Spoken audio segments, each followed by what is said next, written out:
Can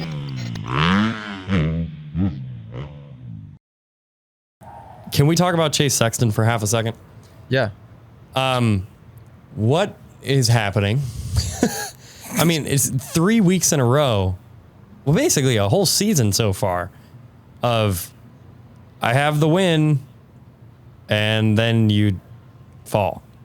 Are you in? You haven't gone in the rig yet with those guys, like upstairs? Not when they're like, have you been around Chase much? I did this week. I'm not around Chase much. I don't really hear anything from him. As far as what I can gather, when I was up there, that was Houston, and the intel that I get from Jet Hunter and Chance being with him all the time on race day, he's in a good headspace. I think that the problem is, think about any normal human being when you start to have that happen. Not once, not twice, not 3 times. I mean, it keeps happening. Any human being will just resort to the mindset of, okay, don't mess up, don't crash, don't throw it away.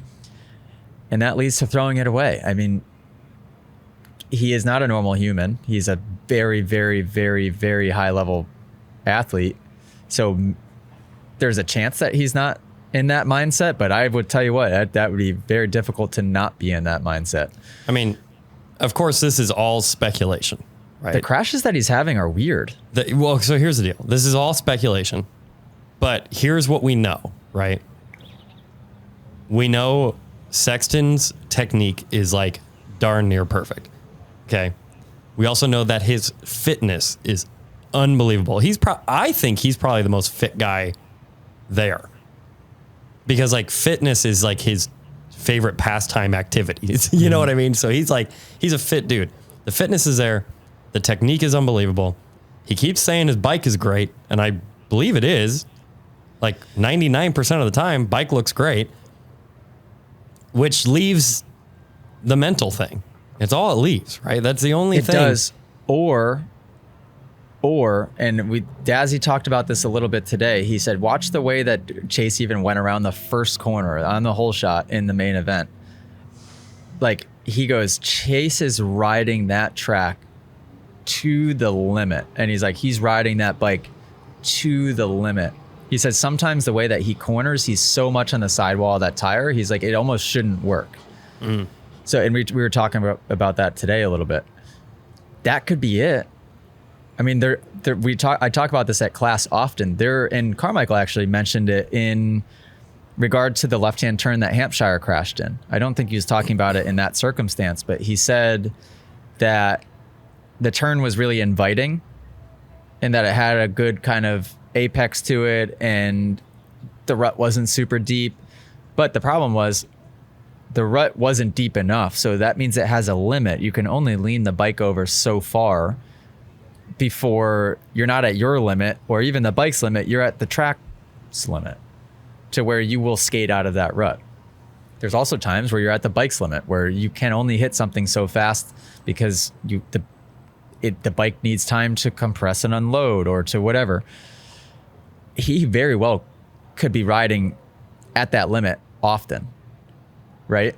The crash this weekend was, he did the triple single after the finish, overshot it a tiny bit, but he was trying to turn and still hit his normal line. And when he did that, he rides super far over the front, which is fine. But in that circumstance, when he overshot a little bit, he shouldn't have forced the issue and tried to stick to the line still. He should have just singled and went straight and maybe used the berm a little bit more to bank off that berm instead of trying to hit that line. Because when he landed, the front washed just a little bit. And what it did is it made his whole upper body cave forward even more. And not only more forward, but also like a little bit off to the right. And when he did that, it took all of the weight off of the rear tire, all of it. So it basically like sent him into a helicopter because there was no weight, zero weight on the rear tire at that point.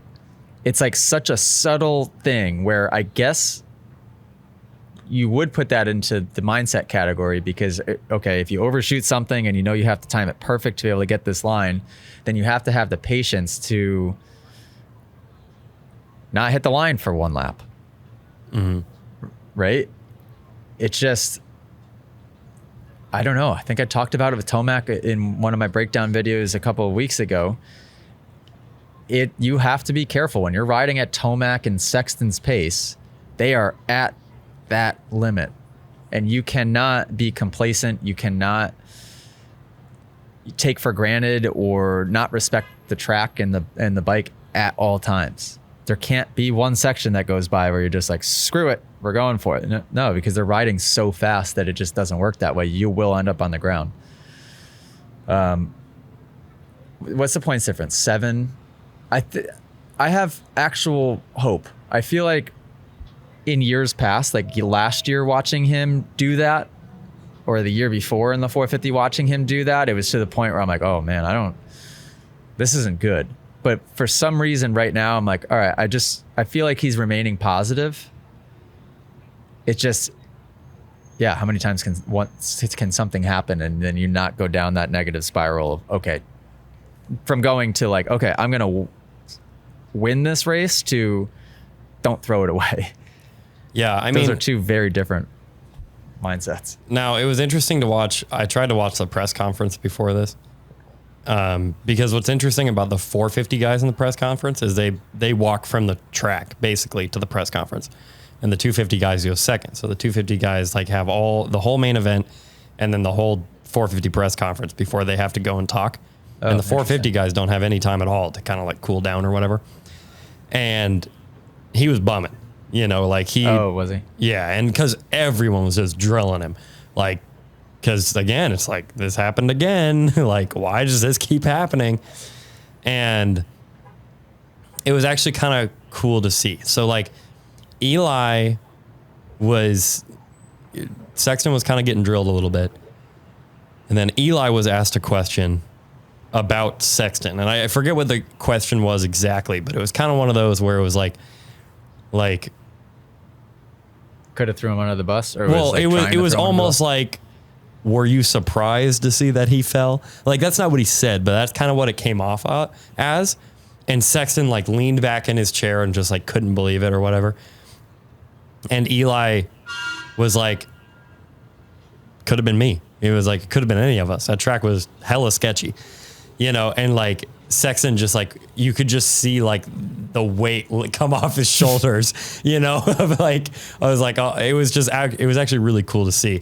And again, that kind of plays into what I love about the Sexton Tomac deal we have going on is they're not jerks to each other. Yeah, right. Like I think that's super special. And honestly, you don't really even see that in any other sports from what I've seen. It's just really cool.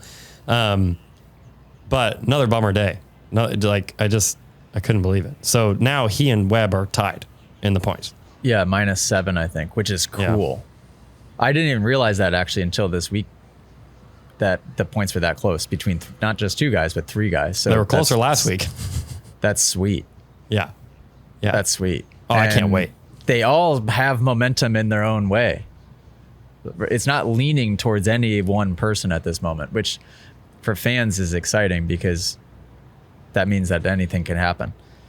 When one guy starts to dominate, one guy starts to mentally take over, and it becomes a little bit more predictable. But right now, if I were to pick anybody that's in that headspace, it'd be Tomac a little bit. But at the same time, like Webb is almost delusional in his thinking sometimes, to where like it just takes that one little thing and all of a sudden he's like, I'm the man.